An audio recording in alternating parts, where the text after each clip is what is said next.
I think for everyone on the airplane, this was a second chance.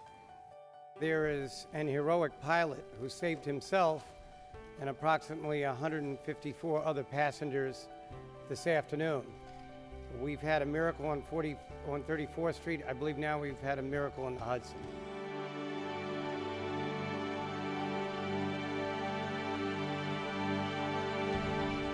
January 15, 2009 was like 10,000 other days.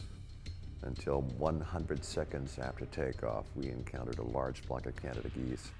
I saw them about 2 or 3 seconds before we hit them, but at that point we were traveling over 300 feet per second. They filled the windscreen like a Hitchcock film, and then I could feel the thumps and thuds as we struck them across the whole leading edges of the wings and into both engines. We hear a loud bang. We have no idea really what it was. Afterwards, I find out that people behind saw flame from the engine because I think we hit geese, is what I was told. Within seconds, the engines began to fail. I felt terrible vibrations and heard terrible noises I'd never heard before in an airliner. Did you hear any explosion on your on the plane? Yeah, hey, it's explosion and our plane dropped. And it smelled, and you can smell it. Fire. And there was a fire behind us. Both engines at once. It felt as if the forward momentum of the airplane nearly stopped in midair. I took control of the airplane. We began to make our decisions about where to divert. I knew there were only 3 options, only 2 runways that might be reachable. It turned out with reaction time they were not, and that left the 3rd option. The only other place in the entire New York metropolitan area, one of the most densely developed and populated areas on the planet, that we could land an airliner that was long enough, wide enough, smooth enough even to attempt it, was the Hudson River. We said, oh my God, this guy is falling the river. And all of a sudden, we're at 1,000 feet, 500 feet. And we were descending, if you were in a hotel elevator, equivalent to 2 floors per second. A couple minutes later, the captain came on. He said, we're going to dump this plane, brace for impact, and probably brace pretty hard. And that's what we did.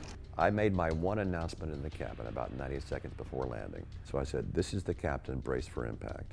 So almost immediately, even through the hardened cockpit door, after I made my announcement, I could hear the 2 flight attendants in front, Donna and Sheila, and I'm sure Doreen in the back was doing the same thing, shouting their commands in unison. Brace, brace, heads down, stay down. And I knew then that we were literally on the same page.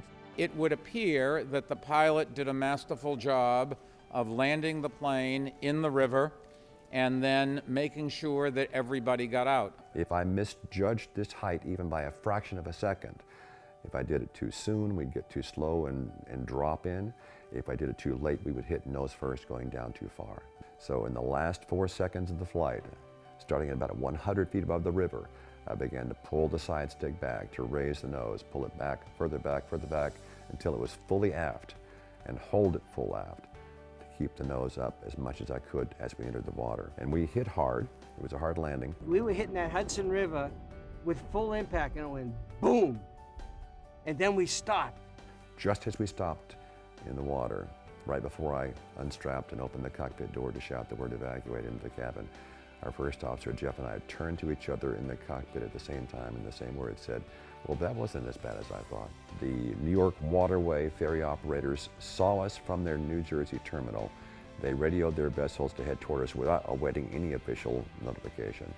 And the first New York waterway ferry was alongside us less than 4 minutes after we stopped in the river. He walked the plane twice after everybody else was off and tried to verify that there was nobody else on board and assures us there were not. I knew that there were 155 people, total passengers and crew, I had to account for. So just by landing, my job was by no means over.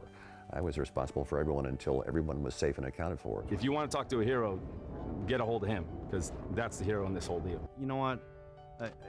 We have a second chance in life. This pilot, and if this guy doesn't get the recognition he needs, is the reason my daughter, my 2.5-year-old, has a dad, and my wife still has a husband. As soon as we landed, I knew this was going to be a life-changing event. This is one of those events that divides one's life into before and after. And this is where I cried. I knew when I married Sully, the one thing for sure was that he was the most honorable man I knew. My family knows that they could have lost me that day. And that's true for all the families involved. I knew what the outcome would be that day because I knew my husband. When we weren't lost, when all of us were saved, then of course it was a chance to try to do things differently. A source tells people it was an amicable split. Many on social media are still having trouble coping. The Late Late Show tweeted this gif of James Corden crying and said, "We're gonna need a minute. #Hit'llSplit." I like that hashtag. It's really